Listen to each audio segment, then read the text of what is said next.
Hello friend, नमस्कार। Welcome to my YouTube channel Odisha blogger Lopin को। तो आज ये वीडियो रे आमे आपण मानक पई नहीं आसी घरे उपचार किसी वीडियो। तो चलते लेट न कि आम स्टार्ट करवा। तो देखो आज मुझे बहुत पुराना रोग जोटा कि काश रोग गोटे घरे घरे समस्त गोटे साधारण रोग। तो आपणकर पुराना जदि काश होता है जदि न कमु थाए बेले बेले काश अत्याधिक हवा द्वारा आमर तंटी दरज होता है और बांती भी होता है। तो जदि काश आपण को बार बार हो कमुनी तो आज मुझे गोटे गोटे बनी नहीं आसबि गोटे होम रेमेडी। तो अब जोटार कि आपण मैंने निजर रोसे घर हुई किछिटा सामग्री आनिक आपण मैंने बनई पारे और काश थंडा ज्वर को आपण मैंने मुक्ति करें। तो चलते लेट न करी वीडियो को आम स्टार्ट करवा।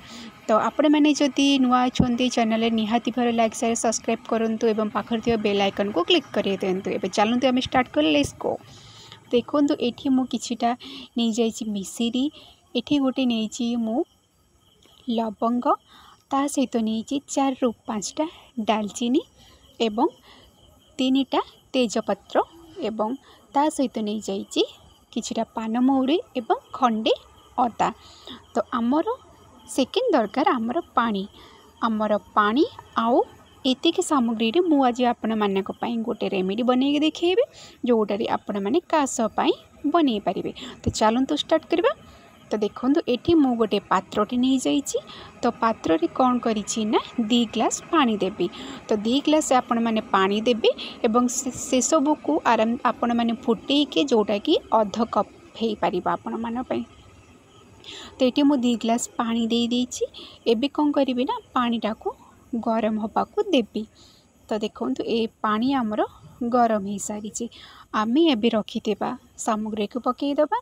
तो से देखो एबे मु 3टा ରୁ 4टा जा तेजपत्र पकईदेली एवं से मुझे पकई देवी एवं डाल रखिथिबा डालचीन पानमहुरी गुजराती तो सबू पकईकी मुझे भल भाव फुटई देवी। आपण मैंने घरे निश्चिंत थरे बनईकी पियंतु एवं आपण काश दूर होला परे आपण मते कमेंट बॉक्स रे जणै पारिबे।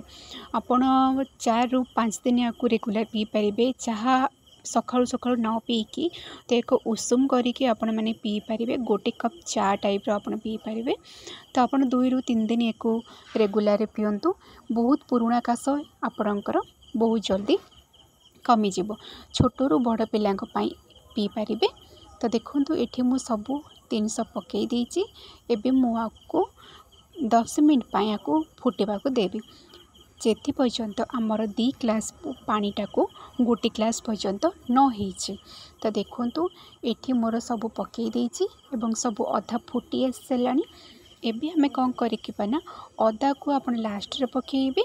तो ये मु अदा जो खंडे रखिदेबा ताकू एबे मु छेची देछि। तो छेचिकी पकईदेली अदाटा बहुत जल्दी फुटब और अदार थी पोषण तत्व सब मिसीज। तो देखो ये सब मु पकईदेली एवं आमे रखिथिबा मिश्री खंडेट को लास्ट रे मु पकेली। जदि आपण पाखे मिश्री नाही चाहिए आपण माने से मुह गोटे स्पून पकईकी पी पारिबे। तो चलतु देखिबा एवं काढ़ा टे बनईकी पीबा। एवं देखो संपूर्ण भाव में मोर रेडी हो साइलानी। तो तार कलर भी चेंज हो साइलानी। तो एबे मिश्री पकई साइलानी। तो एबे मु आउ ताकू गोटे ରୁ 2 मिनट पाई ताकू फुटेकी रखिबे।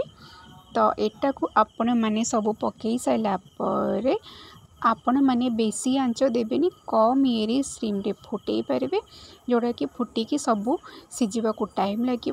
तो सिझी साइला पर देखो मोर कलर टे वाटर चेंज हो जाइए और सबू जिनस ताहाते मिक्स हो जाइए। तो चलतु एबे मु गैस टे बंद कर देबी एवं गोटे ग्लास रे मुताकू उजाड़ी देबी।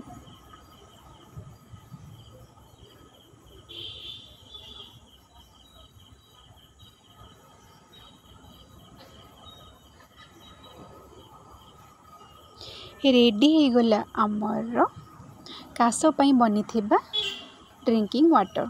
तो एबे मु कौन करी ना उजाड़ी देबी तो आपण मैंने निहाती थरे घरे रहीकि ट्राए करूँ आपको पी सारा पर मत कमेंट बॉक्स रे जणातु आपण को केते हेल्पफुल लगिला। तो यहीपरी वीडियो आपण मैंने जदि चाहूँते निहाती भाव में चैनल को लाइक शेयर सब्सक्राइब करूँ। जदि आपण को अन्य को टाइप भी थंडा कार काश जदि दरकार हुए वीडियो ताले आपण मैंने निहाती कमेंट बॉक्स रे जणातु निहाती भाव में थरे एटा ट्राए करूँ। तो मु आपण मानक सहित पुणी एक देखा एक नुआ वीडियो रे। तो रहिली नमस्कार।